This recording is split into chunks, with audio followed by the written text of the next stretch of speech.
All right, let's talk about something that we all deal with, something that has a pretty complicated reputation, the ego. We're going to explore this idea that maybe the ego isn't some enemy we need to crush, but actually just a part of our mind that we need to understand. We're going to unpack what it really is and find a much healthier way to work with it.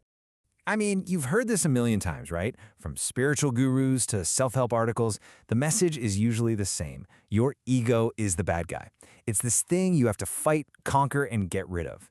It gets painted as the villain, the source of all our troubles. But hang on a second. What if that whole battle is just making things worse? What if there's a completely different way to look at this? That's the big question we're diving into today.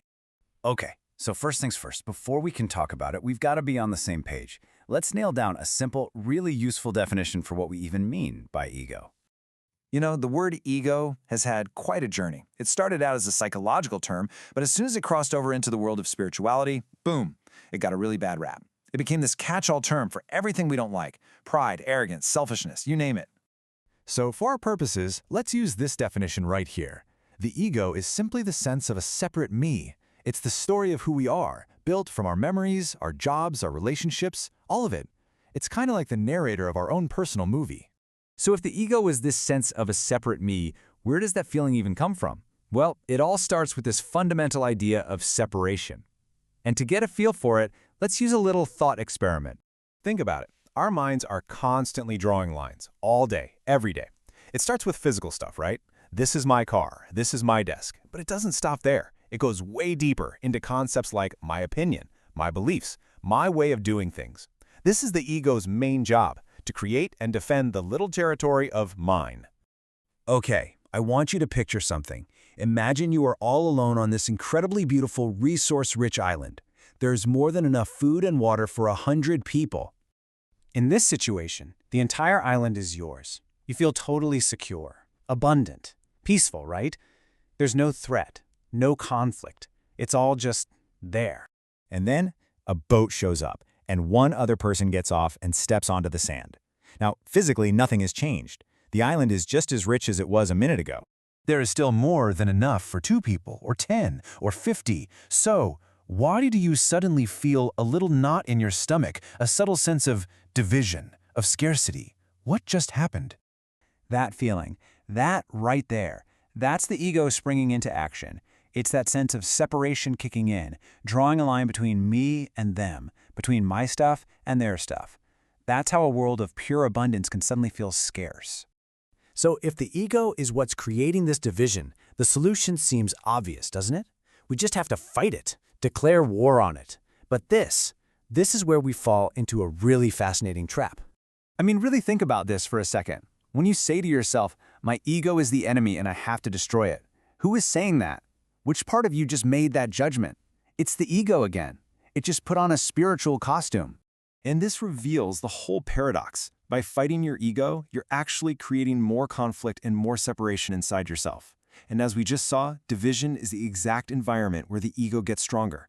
You literally end up feeding the very thing you're trying to starve. So, if declaring war is a trap, then what in the world is the answer? Well, the alternative is to change the goal entirely. We're not aiming for a battle anymore. We're aiming for a balance, for harmony. I love this analogy. Think about a kite.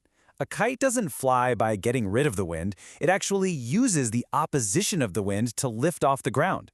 See, harmony isn't about getting rid of opposing forces. It's about finding that beautiful, dynamic balance between them. So let's just put it side by side. Over on the left, you've got the old way, the fight. You label the ego as bad, you create division, you go to war.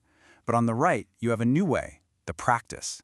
You just observe it, you find balance, and you gently dissolve the division. It's a huge shift from aggression to simple awareness. Okay, this all sounds really nice in theory, but how do we actually, do it? How do we apply this in the middle of a stressful day?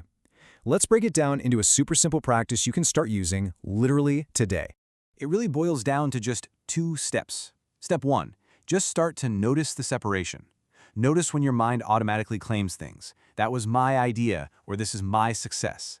You don't have to judge it, just see it happen. And step 2, notice the emotions that come along for the ride, that flash of pride or jealousy or desire. Think of them as signals on a dashboard, not as enemies to be attacked. And here's the magic of it all. You don't have to do anything about what you notice. The simple, non-judgmental act of being aware, that is the work. Awareness doesn't chop the ego away with a sword. It's more like sunlight gently melting ice. It just dissolves those sharp lines of division that the ego needs to survive. And you know, when those divisions start to soften, something else has room to show up. Instead of that constant internal battle, you start to find harmony. Instead of feeling like this little separate fragment, you start to feel a sense of wholeness. And from that place, compassion, both for yourself and for other people, just naturally starts to grow. So the real question isn't how to win the war, it's what it feels like to just finally stop fighting. Thanks for watching. This video was put together by Prashanth. You are welcome to join him at Living with Awareness, a community for meditators and practitioners of self-awareness in daily life.